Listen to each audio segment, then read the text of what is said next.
Well, we can speak now to the Exchequer Secretary to the Treasury, James Murray. Good morning. Good morning. Let's start with what Bob Geldof had to say there.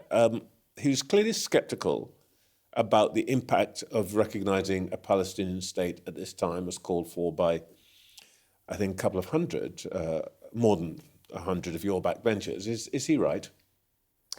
I think the wider point behind what he said is that recognition of the state of Palestine needs to be used to galvanise change. So as a government, we're committed to the recognition of Palestine, but we need to work with international partners, and we need to use that moment to galvanise change. It needs to be part of a pathway to peace. And I think that's what's really important, because already 140 countries have recognised Palestine, but there's still this unbearable suffering that we're seeing today. And so in terms of the UK government's position, we need to make sure that we use recognition to galvanise change. You can only recognise a state once, and it has to be part of that pathway to peace.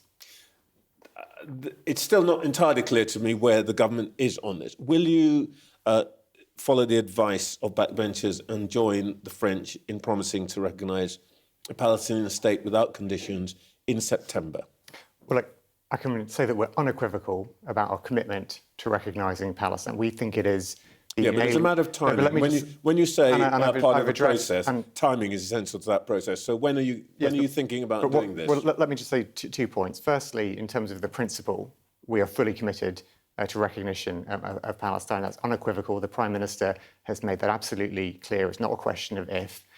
What we now need to focus on is how do we make Palestinian statehood a reality. Now, the Foreign Secretary is going to be addressing the two-state conference in New York. We need to be working with international partners. The Prime Minister has been speaking to French and German counterparts. He's obviously going to be meeting President Trump tomorrow. He's going to be having other conversations. The Prime Minister is leading on this in the way that he has in other ways. I'm asking about recognition. I understand that there's lots of things that you're doing, but I'm still not hearing whether recognition is a thing in and of itself, or whether it's just something that might come along at some point. Well, we're committed to recognising the state of Palestine, but it has to be a step in that pathway to peace. It has to be used to galvanise change. As I said earlier, 140 countries have already recognised Palestine, but the suffering is still continuing. We need to use that moment to galvanise change and to have that two-state solution, which is the only way, a safe and secure Israel alongside a sovereign Palestinian state. That is the way to a lasting peace. We're going to participate in these food drops from the air. The aid organisations say that the volumes that you can drop are inadequate, the delivery is going to be haphazard, and distribution is very dangerous. People die because of pallets drop on them. Should we be thinking twice about this?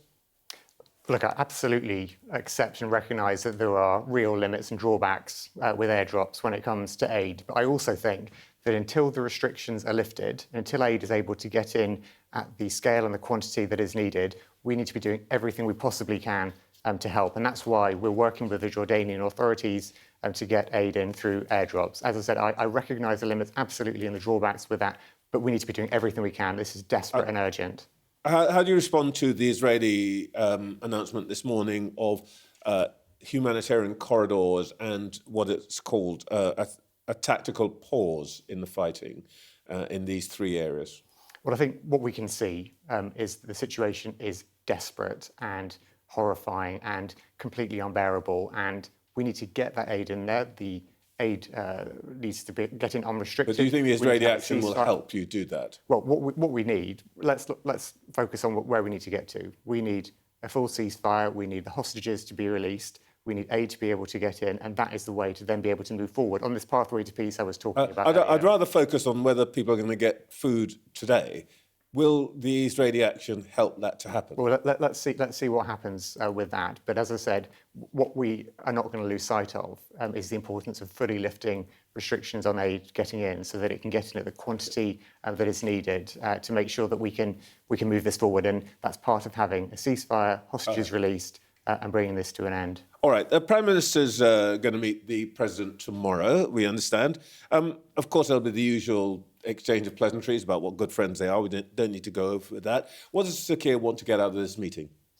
Well, it's obviously largely a private trip that the president is making. The prime minister is having a meeting with them whilst he's here in the UK. Well, they're not mates. The president is meeting the prime minister. No, yes, I know that.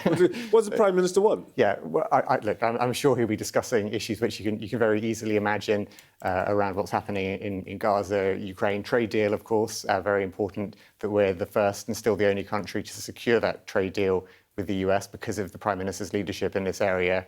He'll be talking about that, I'm sure. Are we going to get something more on the trade deal? Well, look, I'm not privy to the contents of that meeting, but I think we can all imagine, the real pressing issues that we'll be talking about, whether it comes to trade or international. I have a very poor imagination. Will he be asking for anything extra in the trade deal? I don't believe that you have a poor imagination, Trevor. I'm sure you can imagine what they'll be talking about in that meeting. But look, the point is, we secured that trade deal. We secured that trade deal because of the Prime Minister's leadership and the relationship that he has with Donald Trump. Well, and that's very flattering, Minister. But OK, let's try and see if we can get anywhere on the issue of migration. Mr. Trump says that Europe's making a mess.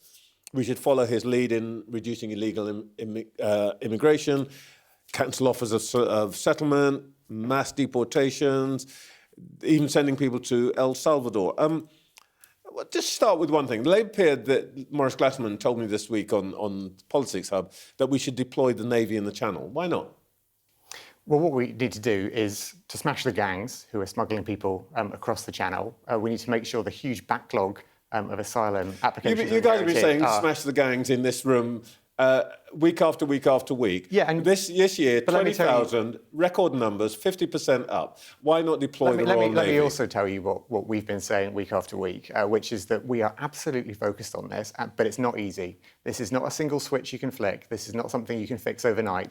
This is something where you have to go at every possible angle. So there's the new powers going through Parliament at the moment to give us counter-terrorist style powers against these gangs. There's the work we're doing with France and Germany and other countries. There's all the work we're doing to make sure we're bringing down the asylum backlog in the UK. You need to go at this from every angle. I'm incredibly impressed by the fact that you guys are putting in all this work.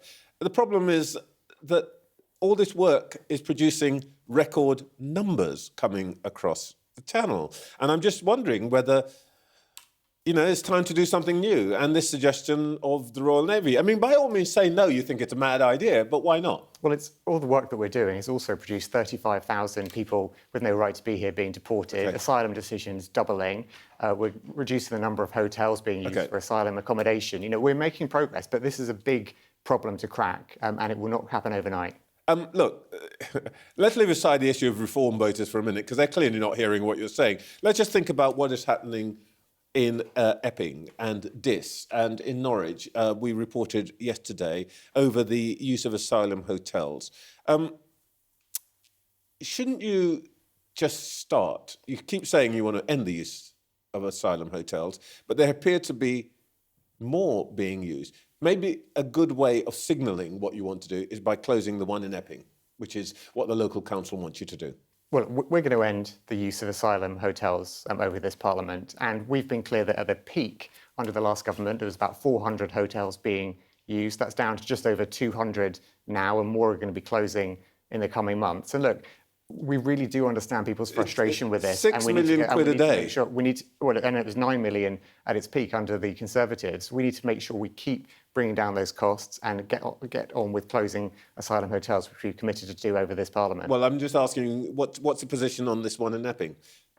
Local people want you to close it. Local council want you to close it. Why don't you?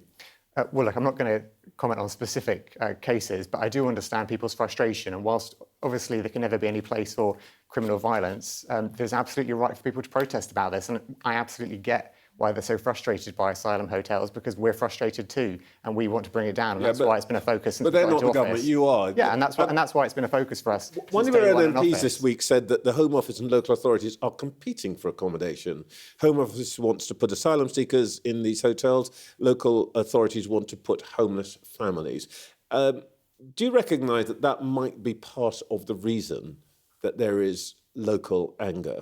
Well, I think when it comes to homeless families, we need to make sure that we're providing more social and affordable housing and improving the quality of temporary accommodation, because we know that we've got a housing crisis in this country. We need to make sure we're doing everything we can to help people to find the accommodation they need for them and their families. And that's been a huge focus of the government. You'll have seen everything we've been doing on planning reform, record affordable homes programme, investment in temporary accommodation. That's all about improving people's lives. James Murray, thank you for your time this morning. Thank you.